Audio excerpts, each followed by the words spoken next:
Hello everyone, welcome back to my channel. അപ്പോൾ വീണ്ടും പുതിയൊരു ക്രാഫ്റ്റ് വീഡിയോയിലോട്ട് എല്ലാവർക്കും സ്വാഗതം. അങ്ങനെ ഇതാ നമുക്ക് ഇന്ന് കിട്ടിയിട്ടുള്ള സാധനം ഇതാണ് കേട്ടോ. അത് എന്താണെന്ന് മനസ്സിലായോ? നമ്മുടെ ഈ ലേസൊക്കെ ചുറ്റിയിട്ടുള്ള ഒരു റോളാണ് കേട്ടോ.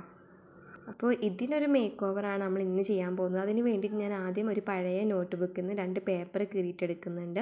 അപ്പോൾ ഇപ്പോൾ എന്തായാലും വെക്കേഷനൊക്കെ ആയതുകൊണ്ട് കഴിഞ്ഞ വർഷത്തെ ബുക്ക്സ് കുറേ ഉണ്ടാകും വീട്ടിൽ. അപ്പോൾ അതൊന്നും ആരും കളയാണ്ട് സൂക്ഷിക്കാതെ തന്നെ നമുക്ക് ഒരുപാട് ക്രാഫ്റ്റൊക്കെ ഉണ്ടാക്കിയിട്ടെടുക്കാം.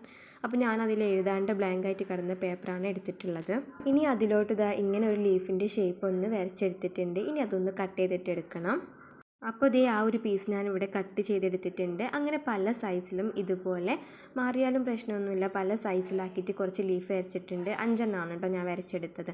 അങ്ങനെ അതൊക്കെ കട്ട് ചെയ്ത് അവിടെ റെഡിയാക്കി വെച്ചു. വീണ്ടും എഗെയിൻ ഞാനൊരു പേപ്പർ എടുത്തിട്ടുണ്ട്. ഇതിന് നമുക്കിനി ആ ലീഫിലോട്ടുള്ള തണ്ടുകൾ ഉണ്ടാക്കണം. അപ്പോൾ നമുക്ക് അതൊന്ന് നമ്മുടെ പേപ്പർ ഒന്ന് റോൾ ചെയ്തിട്ട് വേണം തണ്ടുകൾ ഉണ്ടാക്കാൻ വേണ്ടിയിട്ട്. അപ്പോൾ അതാണ് ഇനി ചെയ്യുന്നത്. അപ്പോൾ ആദ്യം ഒരു പേപ്പർ എടുത്തിട്ട് അതിനെ ഹാഫ് ആക്കിയിട്ട് കട്ട് ചെയ്തു. അതിൻ്റെ സിക്സാഗ് ആയിട്ടുള്ള ആ ഒരു സൈഡൊന്ന് കട്ട് ചെയ്ത് വൃത്തിയാക്കി എടുത്തിട്ടുണ്ട്. ഇനി ഇതാ ഞാൻ ഒരു ബാർബിക്യൂ സ്റ്റിക്ക് എടുത്തിട്ട് അതിൽ നിന്നാണ് കേട്ടോ ഇങ്ങനെ റൗണ്ട് ചെയ്തെടുക്കുന്നത്.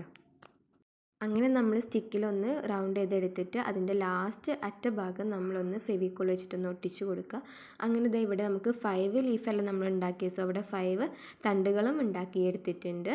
ഇനി നമുക്കിതൊന്ന് പെയിൻറ്റ് ചെയ്തിട്ടെടുക്കണം. അപ്പോൾ ഞാനിവിടെ ചൂസ് ചെയ്തിട്ടുള്ള 2 കളേഴ്സ് റെഡ് ആൻഡ് യെല്ലോ ആണ്. അപ്പോൾ ആദ്യം ഫുള്ളായിട്ട് തന്നെ റെഡ് ഒന്ന് അടിച്ചെടുക്കുകയാണ്. പിന്നെ പെയിൻറ്റ് ചെയ്യുമ്പോൾ 2 ഭാഗവും പെയിൻറ്റ് ചെയ്തിട്ട് എടുക്കുക. കാരണം നമ്മളൊരു പ്ലാന്റ് അല്ലേ സെറ്റ് ചെയ്യാൻ പോകുന്നത്. അപ്പോൾ നമ്മൾ അത് ഒട്ടിച്ചെടുക്കുമ്പം ഒരു ഭാഗം പെയിൻറ്റ് ചെയ്തിട്ടില്ലെങ്കിൽ ആ ഭാഗം മേ ബി കാണാനുള്ളൊരു ചാൻസ് ഉണ്ട്. അതുകൊണ്ടാണ് 2 ഭാഗവും കൂടി പെയിൻറ്റ് ചെയ്യാമെന്ന് പറഞ്ഞത്.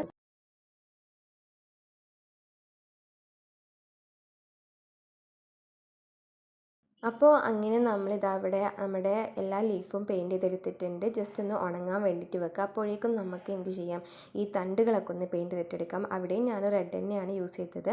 അങ്ങനെ നമ്മുടെ ലീഫും നമ്മുടെ തണ്ടുകളും ഒക്കെ ഇവിടെ പെയിൻറ്റ് ചെയ്ത് കഴിഞ്ഞ് റെഡി ആയിട്ടുണ്ട്. ഇനി നമുക്ക് ഒരു പരിപാടി കൂടിയുണ്ട്. ഈ ജസ്റ്റ് ലീഫിന് ഞാൻ സൈഡിലായിട്ട് അതേപോലെ സൈഡിലും വെയിനുമായിട്ട് യെല്ലോ കളർ കൊടുക്കാൻ പോവുകയാണ്. അപ്പോൾ ഞാൻ ആദ്യം ഈ സൈഡിൽ ഇങ്ങനെ യെല്ലോ ഷെയ്ഡ് പോലെ കൊടുക്കുന്നുണ്ട്. അതിനുശേഷം ജസ്റ്റ് വെയിന് പോലെ യെല്ലോ കളർ ആ ബ്രഷ് കൊണ്ട് തന്നെ ഒന്ന് ജസ്റ്റ് ഡ്രോ ചെയ്യുന്നതും കൂടെ ഉണ്ട്.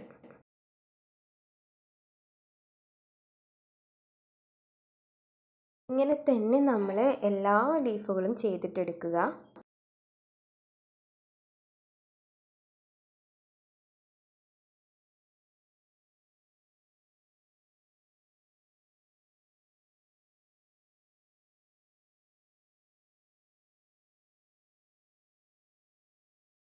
അപ്പോൾ ദേ ഇവിടെ എല്ലാ ലീഫും സെറ്റാക്കിയിട്ടുണ്ട് കേട്ടോ. ഇനി നമുക്ക് ഈ തണ്ടിലോട്ട് ഈ ലീഫൊക്കെ ഒന്ന് ഒട്ടിച്ച് കൊടുക്കണം. അപ്പോൾ ഞാനിവിടെ ഫെവിക്കോളാണ് യൂസ് ചെയ്തിട്ടുള്ളത്.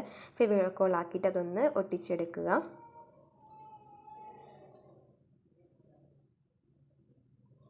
പെട്ടെന്ന് തന്നെ ഒട്ടിപ്പിടിക്കുന്നുണ്ട് കേട്ടോ. ഒരുപാട് സമയമൊന്നും വേണ്ട, പെട്ടെന്ന് തന്നെ ഒട്ടിപ്പിടിക്കും. അങ്ങനെ തന്നെ ഞാനിവിടെ 5 എണ്ണം റെഡി ആക്കിയിട്ട് എടുത്തിട്ടുണ്ട്. ഇനി നമ്മൾ ആദ്യം കാണിച്ച് നമ്മുടെ ഐറ്റം എടുക്കുക. അതിൻ്റെ മേലെയും താഴെയും നമുക്ക് കാർഡ്ബോർഡ് പീസ് റൗണ്ടിൽ കാണാൻ പറ്റും. അതിൻ്റെ ഒരു സൈഡിലെ പീസ് ഞാൻ ഒഴിവാക്കിയിട്ടുണ്ട്. കാരണം നമ്മൾ ഉണ്ടാക്കിയ പ്ലാന്റ് നമുക്ക് ഇതിലോട്ട് കൊടുക്കണം. അപ്പോൾ നമ്മളൊരു പ്ലാന്റ് പോട്ട് ആക്കിയിട്ടാണ് ഇതിനെ മാറ്റുന്നത്. അപ്പോൾ അതിന് ഹോൾ കിട്ടണമെന്നുണ്ടെങ്കിൽ മുകളിലത്തെ ആ ഒരു പീസ് മാറ്റണമല്ലോ, അതിന് വേണ്ടിയിട്ട് നമ്മളത് മാറ്റിയത്. ശേഷം ഞാൻ അതിന് ബ്രൗൺ കളർ കൂടെ കൊടുത്തിട്ടുണ്ട് കേട്ടോ. നമുക്ക് ഇഷ്ടമുള്ള കളർ എടുക്കാൻ ഞാനിവിടെ ബ്രൗൺ കളറാണ് എടുത്തത്. അപ്പോൾ താഴെ ഭാഗവും മുകൾ ഭാഗവും ഫുള്ള് ബ്രൗൺ കോട്ട് ചെയ്തിട്ട് എടുത്തു. ഇനി നമ്മൾ ഉണ്ടാക്കി വെച്ചിട്ടുള്ള ലീഫ് ഉണ്ടല്ലോ, അതൊന്ന് ജസ്റ്റ് ഒന്ന് ഷേപ്പ് ആക്കാൻ വേണ്ടിയിട്ട് നമുക്കൊന്ന് വളച്ചിട്ട് കൊടുക്കാം.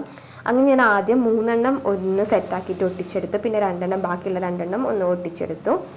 ഇനി അതിലോട്ട് വെക്കാൻ നോക്കുമ്പോൾ അതിൽ എന്തെങ്കിലുമൊക്കെ നമ്മൾ ഇട്ട് കൊടുക്കണമല്ലോ. അപ്പോൾ ഞാൻ എന്ത് ചെയ്തു എന്ന് വെച്ചാൽ നമ്മൾ ആദ്യം വെട്ടിയെടുത്ത ആ ഒരു പീസ് ഉണ്ടല്ലോ, അതിൻ്റെ അതായത് ആ ഒരു കാർഡ്ബോർഡിൻ്റെ അകത്തുള്ള റോഡ് ഷേപ്പ് ഉണ്ടല്ലോ, ആ ഷേപ്പിൻ്റെ റൗണ്ടിൻ്റെതിനെക്കാട്ടിലും കുറച്ച് ചെറുതായിട്ടൊന്ന് കട്ട് ചെയ്തെടുത്താൽ നമുക്കത് അതിൻ്റെ ഉള്ളിലോട്ട് വെക്കാൻ കഴിയും. അപ്പോൾ അങ്ങനെ എടുത്താൽ നമുക്ക് എന്ത് ചെയ്യാം, പിന്നെ ഉള്ളിൽ വേറെ വസ്തുക്കളൊന്നും ആഡ് ചെയ്യേണ്ട ആവശ്യമില്ല. അതിൻ്റെ ആ ഹോളിൽ തന്നെ നമുക്ക് ഈ പ്ലാന്റ് ഇട്ട് കൊടുക്കാൻ പറ്റും. അപ്പോൾ അതുകൊണ്ട് അങ്ങനെയാണ് ചെയ്തത്. ശേഷം ഞാൻ ആ ഹോളിലോട്ട് എന്ത് ചെയ്തു, നമ്മൾ ഉണ്ടാക്കി വെച്ചിട്ടുള്ള ആ 5 ലീഫുകളും ഒന്ന് ഇട്ട് കൊടുത്തിട്ടുണ്ട് കേട്ടോ. അപ്പോൾ ഇതാണ് നമ്മുടെ ഫൈനൽ ലുക്ക്. ഇഷ്ടപ്പെട്ടാൽ ലൈക്ക് ചെയ്യുക, ഷെയർ ചെയ്യുക. പിന്നെ ആദ്യമായിട്ടാണ് നമ്മുടെ ചാനലും വീഡിയോസൊക്കെ കാണുന്നതെങ്കിൽ സബ്സ്ക്രൈബ് ചെയ്ത് സപ്പോർട്ട് ചെയ്യുക. നമ്മുടെ ബാക്കി വീഡിയോസും കൂടെ ടൈം കിട്ടുമ്പോൾ ഒന്ന് കണ്ട് സപ്പോർട്ട് ചെയ്യണം കേട്ടോ. താങ്ക്